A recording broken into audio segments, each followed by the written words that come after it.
Assalamualaikum. Di kalangan peneliti masalah metabolisme, belakangan ada istilah baru LMHR atau Lean Mass Hyperresponder atau secara pendek sering disebut hyperresponder gitu aja. Bisa jadi ini titik terang loh untuk gangguan-gangguan metabolisme yang selama ini dianggap tak tersembuhkan. Yuk kita ulas. Jadi begini ya. Dalam pakem lama, gangguan metabolisme tertentu itu kategorinya tidak tersembuhkan, cuma bisa distabilisasi titik. Misalnya nih, orang cenderung hipertensi, banyak tuh yang disuruh minum obat tensi itu seumur hidup ya Pak, Bu. Karena diabetes juga gitu. Padahal berdasarkan penelitian kekinian, pakem lama itu dipertanyakan kembali. Kenapa sih cara-cara konvensional selama ini cenderung gagal? Karena niatnya, misinya yaitu tadi tidak berusaha menyembuhkan, tidak berusaha mencari akar masalah dan mengatasinya, itu yang ekstrim kiri, tapi cuma ingin menstabilisasi doang. Di ekstrim lain, itu niatnya, misinya cenderung ingin total mengembalikan marka-marka metabolisme jadi kayak muda-mudi yang serba normal. Nah, kalau mau langsung ke situ, emang sulit banget. Harusnya tuh ya, ada kompromi. Demikian kalau menurut para pakar kekinian. Ibarat dagelan zaman dulu gitu ya. Perut gendut pengen dikecilin dengan staken 10 meter. Ya ujungnya potong cilik gulu melembung. Perutnya mengecil tapi melembung di bagian leher. Nyambung apa enggak nih? Walau itu tuh dagelan, esensinya kondisi kayak pencet-pencet balon gitu sering terjadi kan ya dalam kehidupan kita. Yang gangguan metabolisme juga sama. Karena lumayan muskil untuk langsung tuntas, para pakar coba mencari sasaran antara dulu. Sasaran antara yang bersamaan dengan itu menurunkan faktor-faktor resiko. Ini penelitiannya belum katam, tapi salah satu sasaran antara yang sekarang diduga bakalan paling minim resikonya itu menuju LMHR tadi, Lean Mass Hyperresponder. Peneliti yang termasuk populer di bidang ini namanya Dr. Dave Feldman. Silakan aja dicari-cari tentang dia kalau mau lebih teknis dan ilmiah. Jadi, LMHR itu suatu fenotipe dari populasi manusia yang karakteristiknya punya kekhususan itu tadi. Fenotipe ini bahasa Indonesianya apa ya?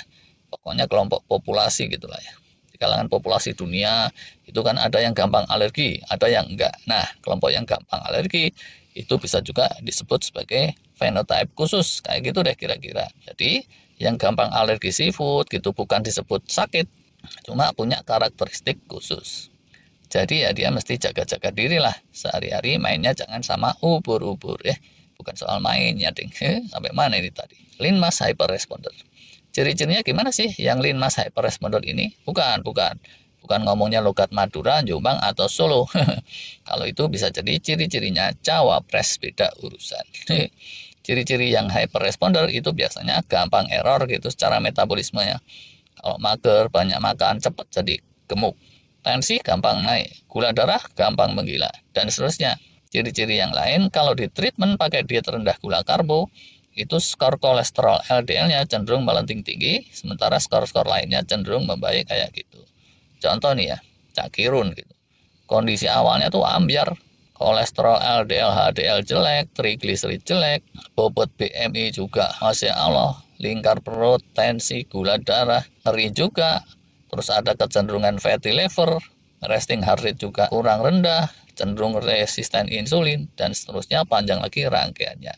Nah setelah treatment, dengan diet rendah gula karbo plus fasting intermittent diperbaiki pola kesehariannya, maka dia itu bukannya langsung sembuh, tapi akan berubah khas seperti lazimnya hyperresponder tadi. Hampir semua markanya akan membaik kecuali satu. HDL-nya membaik, trigliserid, bobot BMI, lingkar perut, tensi, gula darah, semuanya membaik. Tapi ada satu yang bisa yang bukannya membaik, malah memburuk, yaitu biasanya kolesterol LDL dan kolesterol total lah ya. Bahkan tidak sekedar membaik dikit aja, tapi beneran tuh ya, yang diet carnivore atau keto bisa masuk level normal mal kecuali si LDL tadi. Itu tingginya bisa menggila. Tidak sekedar di atas 190, tapi beneran bisa sampai ratusan. Kalau pakem standarnya dokter-dokter jadul, begitu ngelihat kondisi kayak gini, cuma wah, lumayan nih. Sekarang yang nggak beres tinggal LDL-nya aja. Jebret, terus pasiennya diembat oleh Lipitor, statin penurun kolesterol, padahal cara itu cuma manjur untuk sekian persen pasien saja. Yang lain itu malah bakalan amburadul lagi, keputar-putar pada lingkaran setan. Ya, kalau tuyul aja itu udah ngeri, ini setan. Para peneliti yang kekinian sekarang menduga kalau sudah tinggal LDL-nya tok yang tinggi, maka pasien itu dianggap sudah mencapai sasaran antaranya. Dia sudah masuk kelompok LMHR tadi atau lean mass hyperresponder, dan begitu sudah di situ stop. Jangan dikasih obat macam-macam lagi karena bisa ngerusak kestabilannya. Nggak makan gula karbo lagi juga jangan. Pola hidup dan pola makan yang rendah karbo itu mesti terus dipertahankan. Sebagaimana yang alergi seafood mesti jaga-jaga kalau makan seafood, yang hyperresponder ini mesti jaga-jaga kalau makan gula karbo. Nggak boleh juga kena asupan obat suplemen macam-macam. Intermittent fastingnya juga mesti dijagain.